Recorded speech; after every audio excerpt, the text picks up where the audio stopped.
ख्रिस्त विश्वास से मेरे प्रिय भाई और बहनों, आज मैं आप लोगों को ईसा का वंशावली के बारे में शिक्षा और जानकारी देना चाहता हूँ। ये सोच मेरे बारे में आया जब मैं सितंबर महीना का 8 तारीख को मिसा बलिदान के समय में मैं खुद सुसमाचार पढ़ा और उसका व्याख्या दिया, और मेरे मन में ये आया कि यदि मैं एक पुरोहित हिसाब से इस पासेज को, चाहे इस सुसमाचार को समझने के लिए मेरे को मुश्किल लगता है, तो कितना और मुश्किल नहीं लगेगा मेरे ख्रिस्त विश्वासी भाइयों और बहनों को। इसलिए मैं सोचा, जो मैं उपदेश में तैयार किया था, चाहे जो मैं सोचा था, उसको सबों के सामने ये मीडिया के माध्यम से रखता हूँ, तो बहुत से लोग इसको सुन सकेंगे, देख सकेंगे। इसलिए मैं आज इस विषय वस्तु को आप लोगों के लिए लिया हूँ। हम लोग पवित्र बाइबल में वंशावली पाते हैं। नूह का वंशावली है उत्पत्ति ग्रंथ 10 में। वैसे ही हम लोग इस्राएल का इतिहास के बारे में वंशावली पाते हैं। एक इतिहास पुस्तक 1 से 9 तक है। ये वंशावली वो लोग तैयार किए, लिखे जब बाबेल से वो लोग लौट आए अपना देश, इस्राएल देश, जुदा प्रदेश। इसके अलावा हम लोग सुसमाचार में 2 सुसमाचार में वंशावली पाते हैं जो यीशु ख्रिस्त के बारे है। पहला है मत्तियुस के सुसमाचार में और दूसरा है लूकस का सुसमाचार में।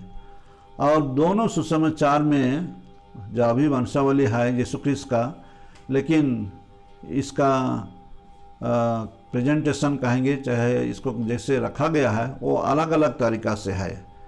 पहला फ़र्क तो हम पाते हैं मत्तियुस के सुसमाचार में वंशावली हम लोग अब्राहम तक पाते हैं, पीछे लौटकर अब्राहम तक, जहाँ कि हम लोग लूकस के सुसमाचार में वंशावली आदम तक गया है। मानव जाति का सबसे शुरू का हम लोग पुरखा कहेंगे, आदम और हेवा। तो ये जो सुसमाचार में लिखे गए हैं अलग अलग दृष्टिकोण से, अलग अलग श्रोता मंडली के लिए, लेकिन आज मैं मत्तियुस के सुसमाचार को लेकर थोड़ा शिक्षा देना चाहता हूँ। मत्तियुस सुसमाचार लिखे यहूदी लोगों के लिए, और इस सुसमाचार में जो इस भाग को आप पढ़ेंगे तो देखेंगे बहुत साफ ढंग से है। 3 स्तर में है। जो लोग का नाम है अब्राहम से दाऊद तक 14 पीढ़ी, और दाऊद से बाबेल निर्वासन तक 14 पीढ़ी, और निर्वासन के बाद में योसेफ तक, यीशु ख्रिस्त का जन्म तक 14 पीढ़ी। ऐसे ही 3 बार उसको नाम, चाहे वंशावली को सजाया गया है।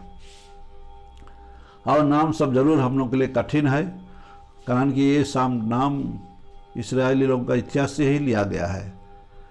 इस नाम सबसे हम लोग परिचित हैं, जैसे हम लोग दाऊद राजा, सुलेमान राजा, ये सब जानते हैं, चाहे याकूब और जूदा, ये सबको जानते हैं। उसके अलावा जो बाकी सब नाम है हम लोग के लिए, मेरे लिए भी कठिन ही है।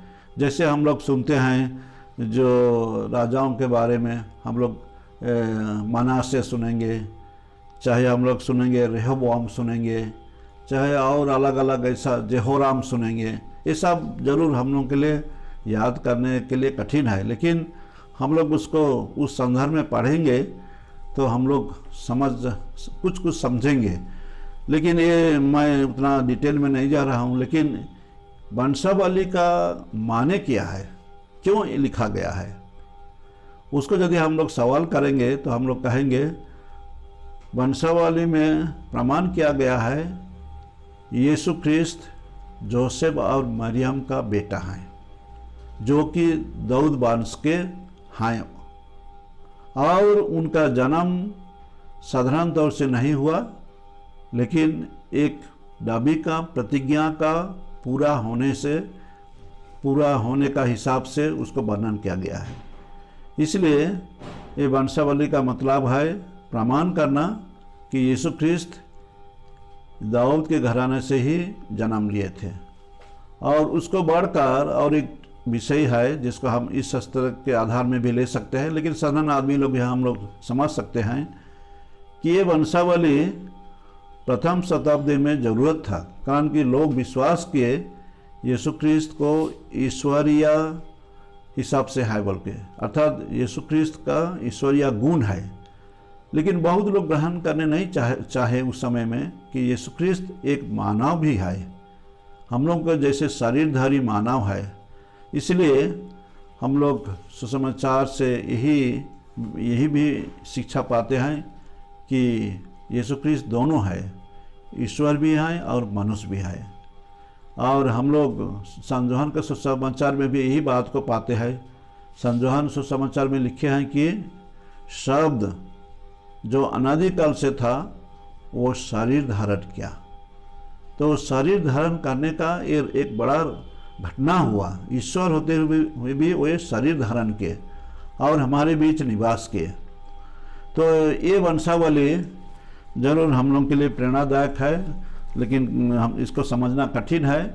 लेकिन यहूदी लोगों के लिए उस समय में वो लोग समझ सकते थे और उनके लिए ये अर्थपूर्ण था, इसलिए ये लिखा गया है। लेकिन इसमें और एक बात देखेंगे हम लोग, इस वंशावली में साधारणतः पुरुष से दूसरे जेनरेशन तक, चाहे दूसरे वंश तक ऐसा लिखा गया है। लेकिन इस वंशावली में हम लोग देखेंगे पुरुषों के नाम के साथ में 4 महिला लोगों का नाम है। ये थोड़ा हम लोग को अजीब सा लगता है, लेकिन ऐसे प्रकट किया गया है दिखाने के लिए कि ईश्वर का योजना यहूदी लोगों से केवल जोड़ा हुआ नहीं है, लेकिन सभी लोगों से जुड़ा हुआ है। इसलिए हम लोग देखते हैं 4 महिलाओं का नाम देखते हैं। सबसे पहले हम लोग देखते हैं उसमें लिखा गया है हम लोग का बीच में तमार बोल के, जो जूदा अपने समय में तमार के साथ में संपर्क रख के वंशावली को आगे बढ़ाए। तमार नाम का एक महिला, हम लोग इसको उत्पत्ति ग्रंथ 38 अध्याय में पाएंगे।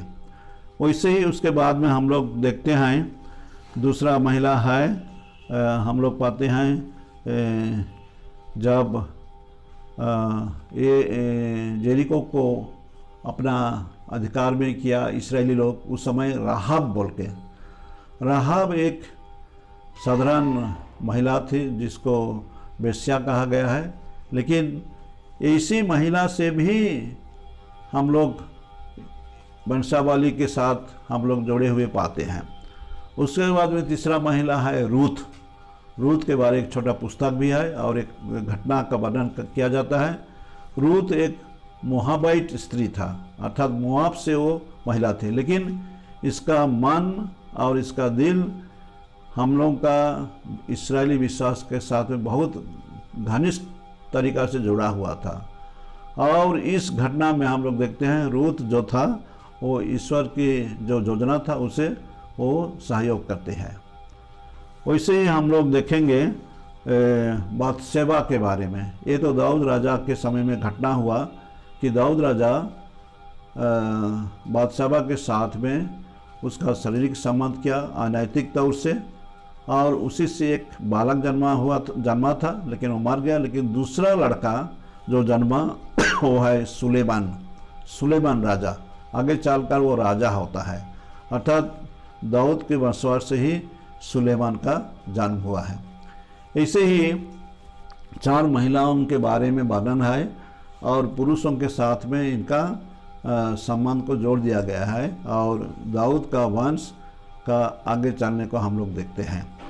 तो हम लोग इसको साधारण तौर से भी देख सकते हैं ये वंशावली में कैसे यीशु का जन्म के बारे में इतिहास के तौर से ये आगे बढ़ता है। और जब जोसेफ और मरियम के बारे देखते हैं तो लेखक यही प्रमाण करना चाहते हैं कि जो नियम के तौर से अभी जोसेफ और कुंवारी मरियम भी दाऊद के घराने के ही हैं। इसलिए जो प्रतिज्ञा की गई थी इसायास नबी का पुस्तक में 7 अध्याय 14 वचन संख्या में कि एक कुंवारी गर्भवती होगी और पुत्र प्रसव करेगी, ये भविष्यवाणी यीशु ख्रिस्त का जन्म से, यीशु ख्रिस्त का आने से, यीशु ख्रिस्त का शिक्षा से पूरा होता है। इसलिए इस वंशावली में हम लोग ऐसी बातें हम लोग देखेंगे, चाहे हम लोग सुनते हैं। प्रिय भाइयों और बहनों, ये जो नाम सब है ये तो ज़रूर हम लोग के लिए समझने के लिए थोड़ा कठिन है। नाम सब भी इसको उच्चारण करना भी कठिन है। खैर कोई बात नहीं, उसका हम लोग अभी बहस नहीं कर रहे हैं। लेकिन मैं यही कहना चाहूँगा कि जो यहाँ वंशावली है ये पुराना नियम का भाग से जुड़ा हुआ है, और दोनों पुराना नियम और नया नियम हम लोग देखते हैं ये एक दूसरे से जुड़े हुए हैं। और यहाँ यही कहेंगे कि ईश्वर जो प्रतिज्ञा किए थे पुराना नियम के समय में, वो प्रतिज्ञा बहुत जल्दी पूरा नहीं होता है। इसको बहुत साल लगा, बहुत वर्ष लगा। और इसलिए हम लोग देखते हैं ईश्वर की योजना हम लोग का जैसा सोच विचार में नहीं है। हम लोग विश्वास के जीवन में सोचते हैं, चाहे प्रार्थना करते हैं कि कुछ उद्देश्य लेकर कि ये हो जाए, कि ऐसे हो जाए, हम लोग का सोच ऐसे रहता है, जो जल्दी होने के लिए हम लोग सोचते हैं। तो यहाँ एक तो चीज़ हम लोग देख सकते हैं, प्रतिज्ञा हो गया था लेकिन उसको पूरा करने में समय लगा। इससे हम लोग जान सकते हैं कि ईश्वर अपना वचन में बद्ध है, अर्थात वचन को पूरा करते हैं, लेकिन वो अपने समय में, अपने तरीक़ा से। इसलिए हमारे क्रिश्चियन जीवन में भी हम लोग कभी कभी सवाल करते हैं, चाहे सवाल आना स्वाभाविक है। जब हम तकलीफ़ में हैं, बीमार में हैं, चाहे असुविधा में हैं, तो हम लोग यही भावना मन में आता है, क्यों ईश्वर हमको नहीं सुनता है, चाहे हमारे प्रार्थनाओं को क्यों पूरा नहीं करते हैं। तो ये एक तो हम लोगों के लिए भी शिक्षा है कि हम लोग को धीरज धरना पड़ेगा, हम लोग को धीरज से ग्रहण करना पड़ेगा ईश्वर की इच्छा को। और ये एक तो प्रमाण देता है कि वंशावली बहुत साल पहले उनको प्रतिज्ञा किया गया था इस्राएली लोगों का मुक्ति के लिए, लेकिन ये बहुत जल्दी नहीं हुआ। कितना साल, कितना वर्ष के बाद में ये घटना पूरा हुआ। तो आज हम लोग इस वंशावली के बारे में सुने, तो जैसे मैं कहा बाइबल में यही केवल वंशावली नहीं है, दूसरे वंशावली भी है, लेकिन इसके साथ में हम लोग खुद अपना परिवार का वंशावली भी हम लोग बना सकते हैं। माँ बाप का नाम लेकर, उसके बाद में उसका माँ बाप, उसका और पीछे का माँ बाप, ऐसा करते हुए हम लोग देखेंगे कि हम लोग भी अपना परिवार में वंशावली हम लोग रख सकते हैं, जिसको अंग्रेजी में फैमिली ट्री कहते हैं। और ये हमारे लिए भी अच्छा है जानने के लिए कि बीते समय में क्या हुआ है, क्या घटना हुआ है।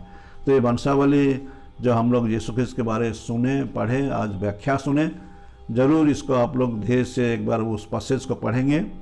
मत्तियुस का सुसमाचार 1 अध्याय हम लोग पढ़ते हैं 13 से 17 तक, इसमें उसी के बारे में लिखा गया है। लूकास का सुसमाचार में थोड़ा बाद में लिखा गया है, उनका सेवा के काम के पहले 3 अध्याय में है। लेकिन दोनों में हम लोग प्राय वही नाम सबको पाएंगे जिन व्यक्ति लोग दाऊद वंश के साथ में जुड़े हुए थे। तो आज मेरे साथ में आप लोग इस वचन को सुने, इसका व्याख्या सुने, और ज़रूर हम लोग आज के जो सुसमाचार है यीशु ख्रिस्त का वंशावली के बारे में, और जोसेफ और कुंवारी मरियम के बारे में, और इसके साथ में हम लोग कुंवारी मरियम का जो रहस्य है वो यीशु ख्रिस्त को अपने घर में धारण किए, पारिवारिक हिसाब से नहीं, शारीरिक संबंध से नहीं, लेकिन पवित्र आत्मा का शक्ति से, पवित्र आत्मा का वरदान से। इसलिए ये विशेष घटना हुआ जो कि हमारे लिए रह गया है, कि हमारे लिए एक सोचने और ध्यान करने, प्रार्थना करने के लिए हम लोग को निमंत्रण देती है। तो चलिए आज इस सुने।